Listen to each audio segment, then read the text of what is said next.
What's up, everybody? This is the Get the Bag podcast. I'm your host, Gladia Castro. Got my co host, Tim Park. And Good morning, today, y'all. what's up? What's up? And today we're at the last part of our 6-part series. It's been a long journey, 6 weeks, talking I know, about right? the ins and outs of running a wholesaling business. Um, Today we're going to be talking about transactions, also known as like transaction coordinator, those sort of roles. Uh, and just, we're going to, I think we talked about last week, like starting the disposition, like dispositions and transactions work very closely together. But it's probably one of the most difficult because any sort of situation can come up, especially when you're dealing with like title issues. Mm-hmm. Um, but we're going to go over some tips, kind of our experience, throughout our real estate journey. And we hope you take a lot from it. But, before we start, of course, hit the like button, subscribe, follow us on Instagram. We're here if you need you. If you have any specific questions, please post them in the chat and we can get going. But so I think we've talked about this throughout the entire series is like everybody wears a particular hat when you're starting off on your own. There's Mm-hmm. not a specific person that you can delegate it to yet, but that's always the end goal.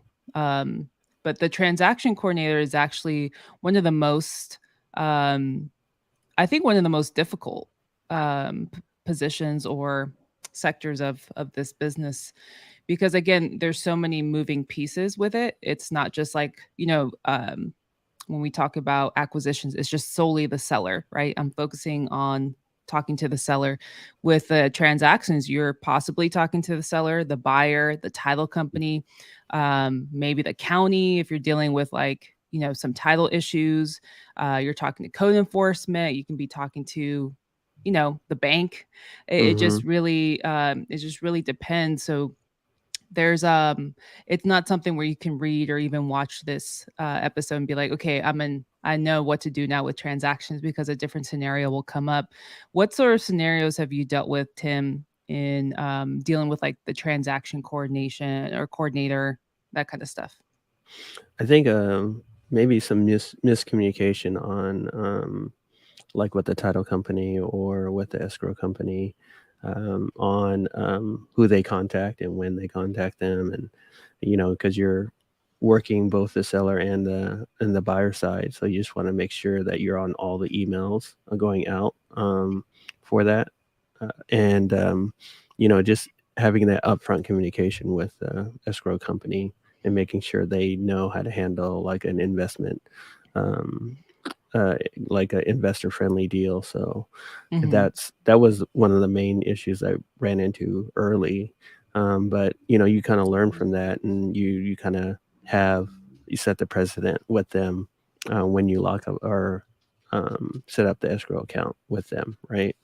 Yeah. So the other one I had was like we had to keep extending it because the tenant wasn't ready to leave at that point. Right. That's So that another was another issue. situation. Yeah. So we had to do an amendment to the contract to extend the closing date because of the tenant. So I've had to Right. do that a couple times.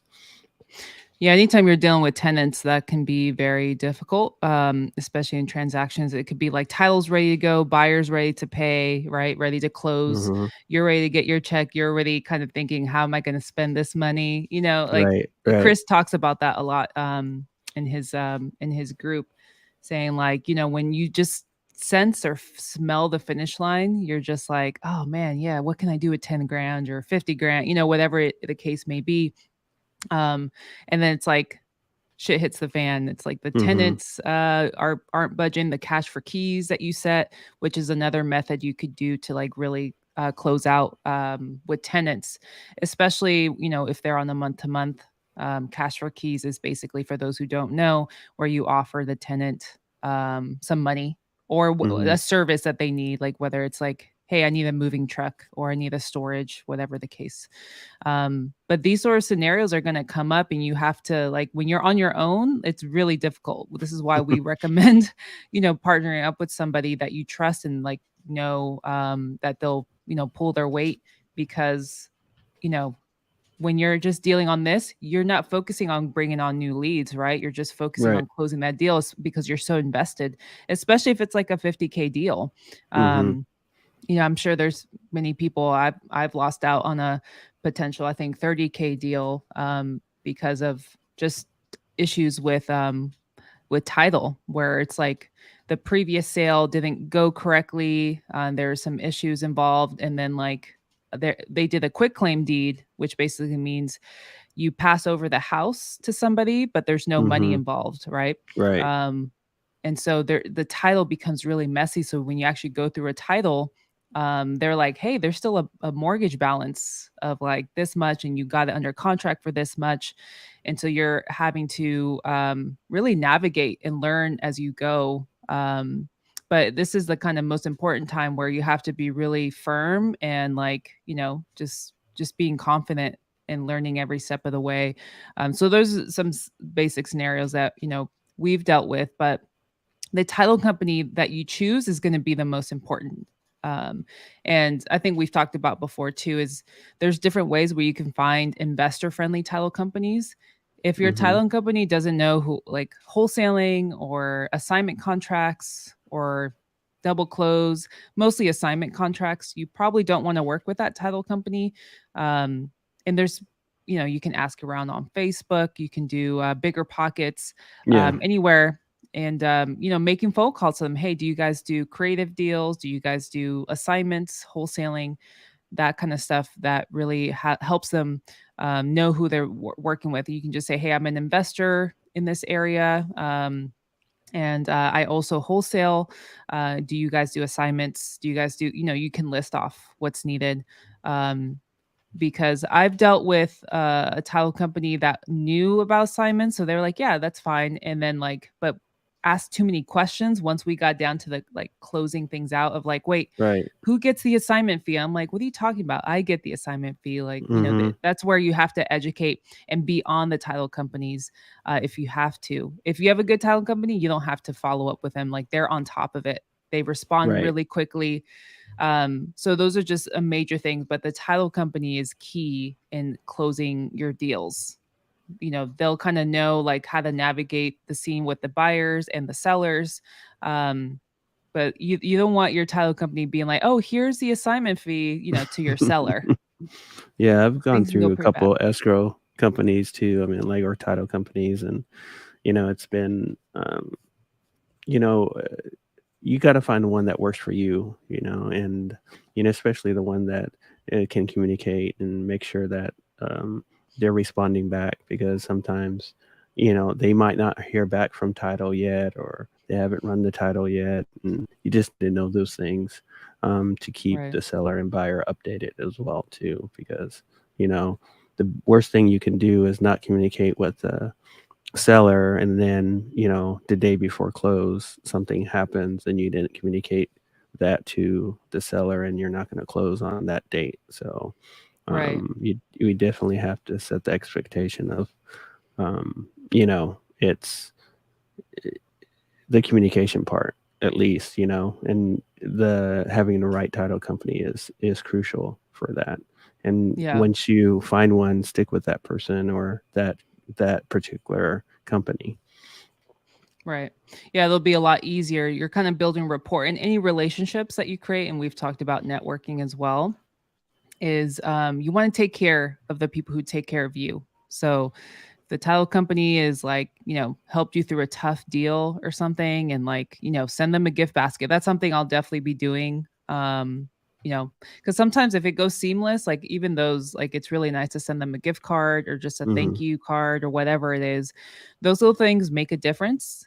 Because again, it's all about your reputation, and you're building these long-term relationships. So if you have a really good title company, it's like, when you're dating, it's like, hey, if you found the one, like, keep them. Right. Um, Right. So you got to look at relationships with anybody, whether it's buyers, title companies, like real estate attorneys, whoever. You want to like nurture those relationships, reach out to them even if you haven't talked to them, like, hey, how's it going? Mhm. I don't have any deals yet, but just want to say I appreciate, just these little things that go a long way in like professionalism as well. But um going back to sort of like the process as well, because when you're on your own, like, you don't really have a process yet. You're figuring Mhm. things out as you go. So it's really important as you kind of close your first deal, you kind of understand, okay, from point A to Z, I know exactly at least the simple process of like locking up with the seller, taking pictures, finding a buyer, marketing the buyer, assignment, sending it to title, working with Mhm. title. Like you want to start documenting your process through a loom or, just a document. And then eventually when as you grow your team, you'll have a transaction coordinator, right? Mhm. This is Right. somebody who it's like, okay, the dispositions, they closed the deal. They, did what they had to do. Now they're passing it on to the transaction coordinator, who usually is in charge of communicating with the seller. So that's going back to the communication part, Tim, that you Mhm. mentioned.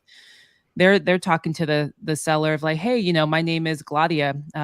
You spoke to Tim. Welcome to, we're looking forward to working with you. And there it's just a sense of professionalism and the handoff, Right. and be like, the next steps are, as Tim mentioned, I'm going to gather all this information. We're going to work with this title company. And they're just basically holding the seller's hand throughout the process.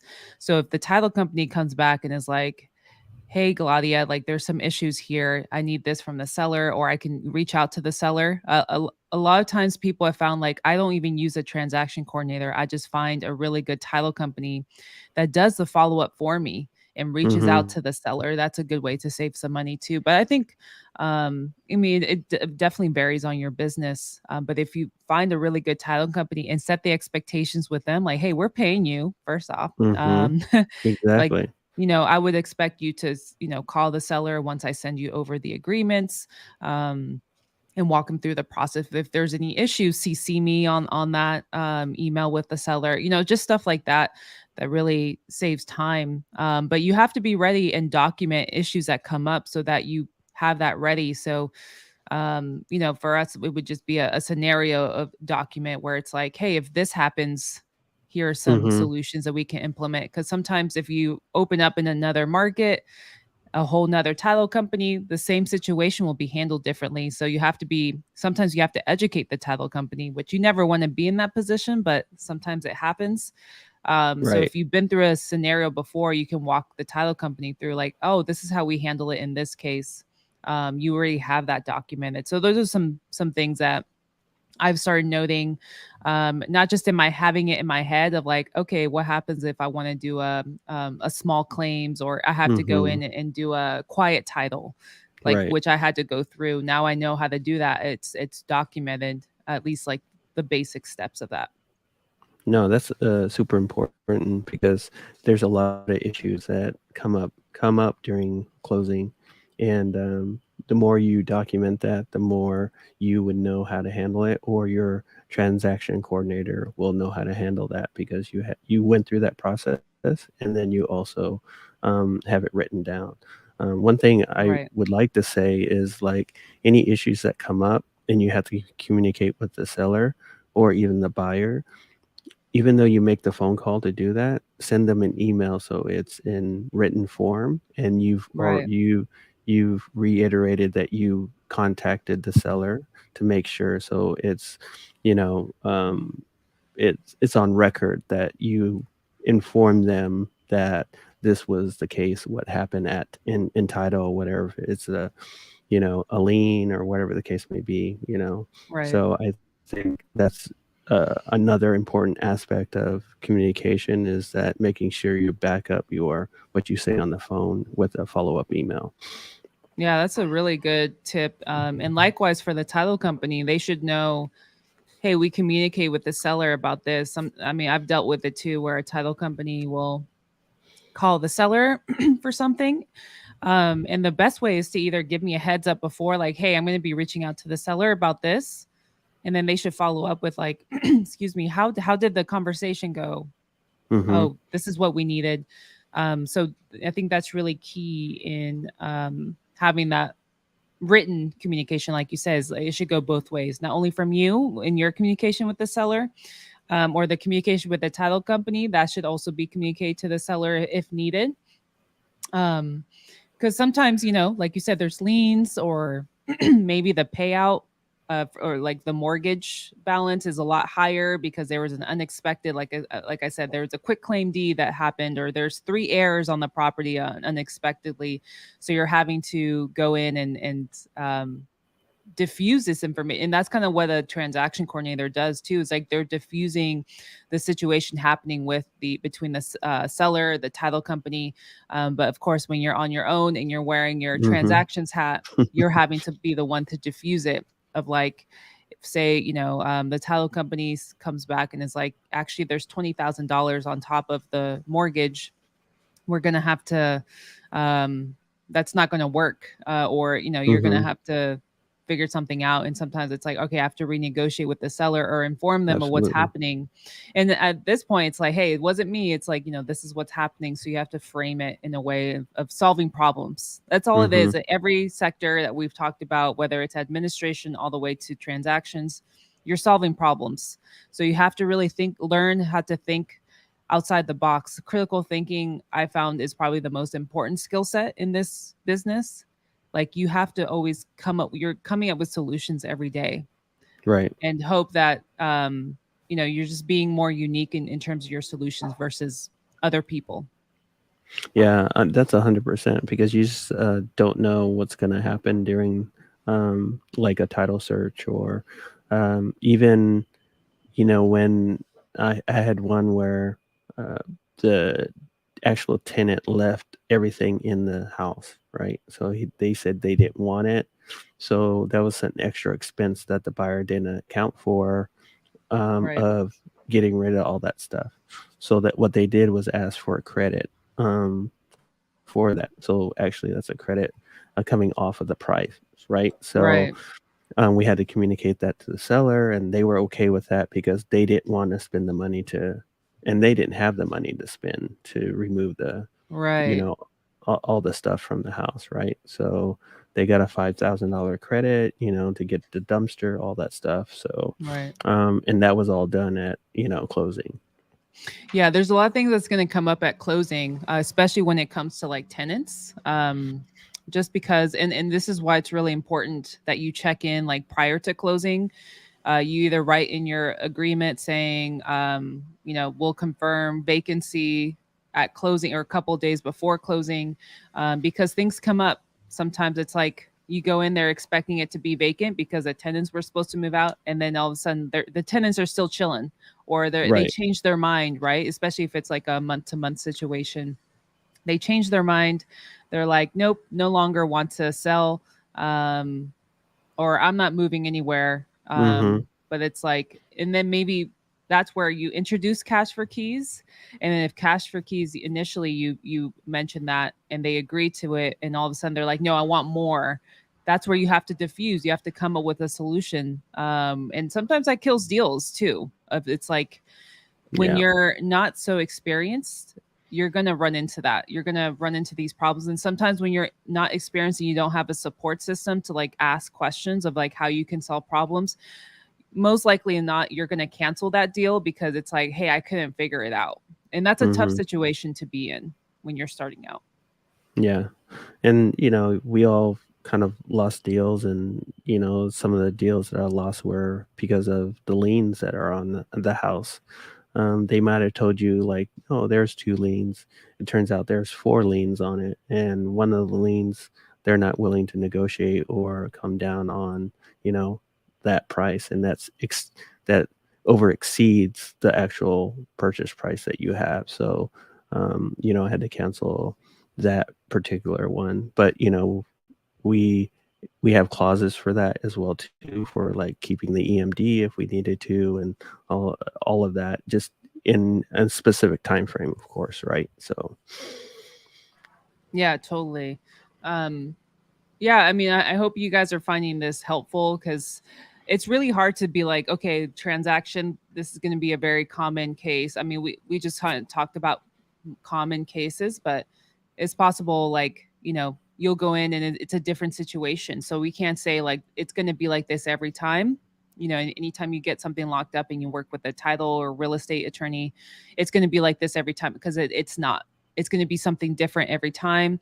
Sometimes things are going to be smooth, and I've gone through a very smooth transaction where it's like there's no mortgage or like the Right. payoff is really straightforward. Um, but this is where you want to have a really strong title company to take care of that hard stuff so you don't have to. So as much as you can, put that on the title company. Obviously, if you need support, one of the difficult ones I dealt with was when I had to do a quiet title out for a deal. They come in, they're like, yeah, I don't have a mortgage, or this was my parents' house. And it's a dump. It's been on code violations. I owe this much in code violations. So I had to do two things too. I had to like work with the code violations once I got it under contract. I had already Mm, found a buyer really quick. I thought, yeah, I'm gonna get a 20K deal on this. Cool. Like, you start kind of thinking about that. And then you work with a title company and they start doing the search. And then they're like, well, there's like a balance on this property. And I'm like, I thought it was free and clear. And they're like, but we can't see it because it was quick claim to a family member before it was quick claim back wow. to the other family member. And they had taken out a mortgage on the house, and that was just like accruing. So they're like, we need an authorization form, not from the seller, but from the family member who used to live there. And so you're having to do some investigation work. Like title company did whatever they could, but sometimes, again, if they're not really Got to good, they deeper. don't go deep because they're working on other stuff. So I found that out, and then the attorney was like, "You're gonna have to do a quiet title," which just means Mm, like you're kind of filing a suit or something like that. Like you're, in a way, it's like you're suing them in small courts, or I maybe the exact terms of it, but like you're having to present your case in front of a judge. Um, if like worst case that you can't get the person to authorize. So I did some investigation to find this family member. I found him, but then the crazy girlfriend was like, mhm. "No, we're not taking anything, or I'm not signing anything. He deserves $10,000." And knowing what I know now, because this was very early on in my real estate, I probably would have like negotiated that person, be like, "Hey, I'll give you Mhm. $500." Um, and just sign this form, because she was like, I'm going to shoot anybody who walks on my property. And so I kind of got freaked Dang. out a little bit. Right. And then at the same time, I was working with the code violation people to get the lien down, because it was like over $200,000 in liens Sh accrued on this Crazy. property. It wasn't livable. The foundation was like sinking, so it had to be completely demoed. Um, so I was able to negotiate it down quite significantly to like maybe $1,000. Mhm. And everything was set there. They're like, okay, once you close, you just have to demo it after a certain amount of time. So that was good. I'm like, okay, I'm settled here. We just have to close and perform this. The buyer would just perform that. But then because I wasn't able to get that authorized form signed, we had to go into quiet title, which accrues costs. Right, And it got to the right. point where I would negotiate it with the buyer of like, hey, you put down this money for the quiet title. It was just a complete mess. I probably, looking back, I definitely learned from it in terms of how to do it, because it got to a point where the mortgage came back and it was over 30,000. I locked it up for Mhm. 15,000. Um, and there wasn't going to be much room. I would have to renegotiate with the seller, and she was like, I'm not selling it for under 15,000. And so I just, at that point, I did kind of give up on the deal. I was like, you know what, I've spent way too much time. I'm like, I need to move on to the next one. Mhm. So that's a thing that these sort of situations, you learn that you just don't know like what you're going Mm, to get, what kind of yeah. situation, what kind of problem you're going to have to deal with. So this is where it's like, had I like been more I don't know, open minded in terms of like what other creative deals I could, or creative or critical problems I could have solved, maybe the Mhm. outcome would have been different. But you learn from it, right? You can't Yeah, just like 100%. like think about like what happened. Again, this is where it's like nothing is straight line, like the same every time. So It's not. It's not. And that's the I love it. That's why I love it, because there's not one closing that's going to be exactly the same, and one's going to be easy, one's going to be difficult, but each situation is going to be different, and you just learn from those situations. So, and situations will come up similar, like you would know how to handle a certain situation. So that's what's good, but there could be a twist at the end, or there couldn't be, and you just quietly close, and you're good to go from there. yeah, absolutely. And that's why it's good to have a team. And why we recommend JVing, because um if you got the deal locked up and you JV to somebody who focuses more on the dispo side and has a relationship with buyers and the title company, why not work with this person? I rather split the cost in half than having to like deal with that. I can focus on getting more leads, or vice versa. Like, why focus on marketing to people if I know, like, hey, I have a good pool of buyers. Um, bring on the deals and I'll close them out for you. Now you're not going Yeah. to close out everyone because situations come up all the time, but Hmm. you got to really strategize and really use your time wisely. Like, how efficient can you be? What sort of things can you do? And then as you close more deals, you can then start to hire people, Hmm. hand off your process, and you're good to go. Then you can have somebody, if your strengths are dispo, hire somebody that's good on the marketing side to, like, Right. cold call and send the leads to you. So there's really no excuses around it. Like, especially if you're in a group like the Charged Up family, we should be using each other. Yeah, that's right.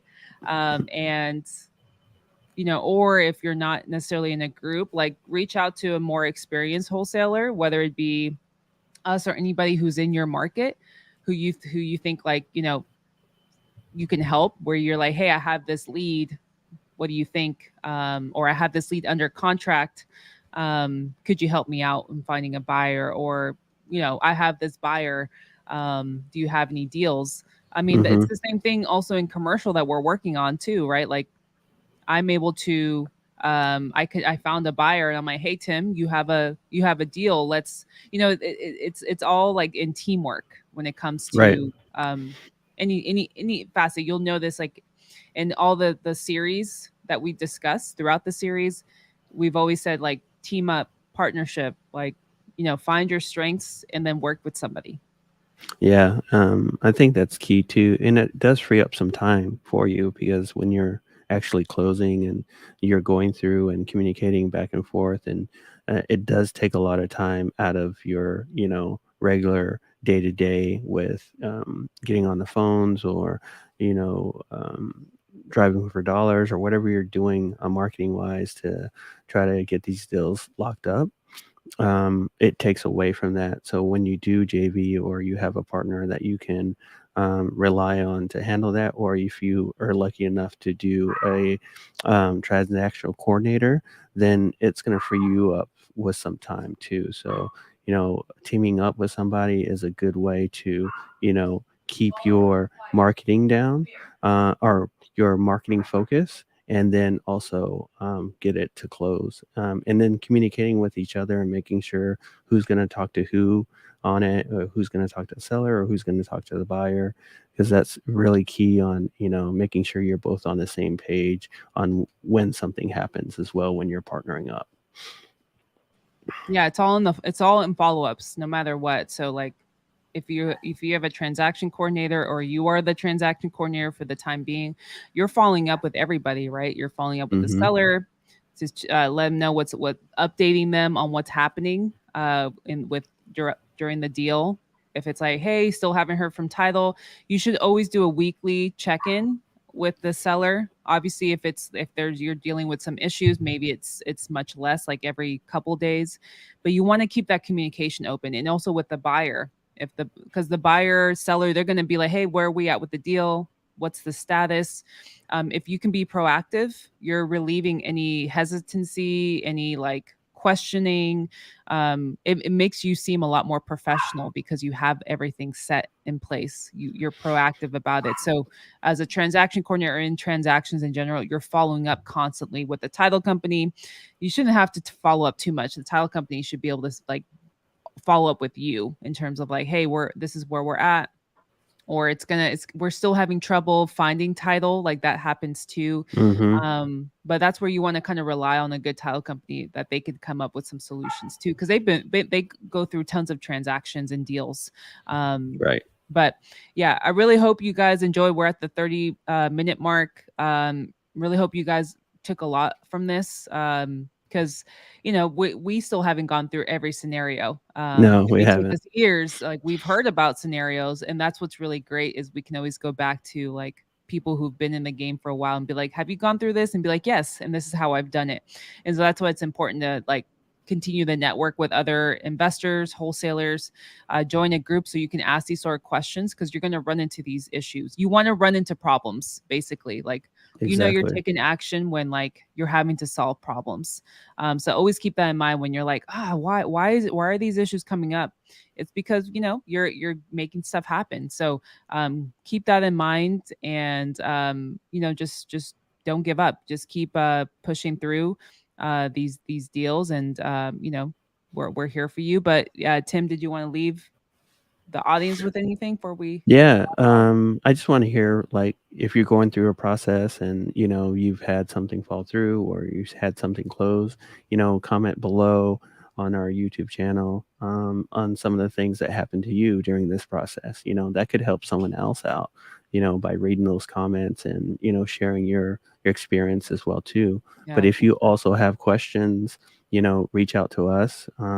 We'll be happy to, be a part of your community that you feel that you need to reach out to someone that can ask or answer any questions that you may have. So, it is a process. Everybody's going to go through it, and there's going to be ups and downs on it. But, as long as you have people that you can rely on to help you and answer those questions, that's going to help you close more deals. yeah, definitely. And for even for deals that, and I'll leave this with one last tip, for deals that maybe didn't close, don't give up on those. Follow up with those. Right. um Maybe give it a month or so, because now you know the situation. um the seller may change their mind, maybe, or maybe another wholesaler, because somebody's going to keep marketing to them. So as you learn stuff, you may follow up with them like, now I'm packed with more knowledge, let me help you out. So don't consider them dead deals necessarily. There may be those situations. I don't know if you can ever say there is a dead deal, unless I don't know, because I feel like with all these other investors, they always find a solution to it. There's always a solution to something. It just may be more complex, it may be more costly. So that's where maybe you Hmm. want to reach out to like somebody who's like super duper experienced in it. But don't give up on those deals. Just follow up with them. But thank you so much, guys, for tuning Thank in. you. Hope you guys got a lot out of this. Reach out to us. You have my Instagram handle here at Real Estate Gladia. I think I changed it recently. I think it's the Real Gladia, and Mr. Tim REI over here. Get underscore the bag podcast on IG. Hmm. But like Tim said, your questions, your comments that you have, and if any issues that you've dealt with, like closing deals, and we'll maybe you can help somebody out along the way. Appreciate that, Robert. Appreciate that. Gotta show some. I know I'm on West Coast, but I love a good Yankee hat. There you go. But sweet, you guys. Well, next week will be a brand new topic. We're gonna try to get some guests on, but really appreciate you guys walking us through, like just kind of joining us through this 6-part series. Um, Feel free to come back to it anytime you guys run into some issues, but appreciate you guys. Have a great day, and catch you guys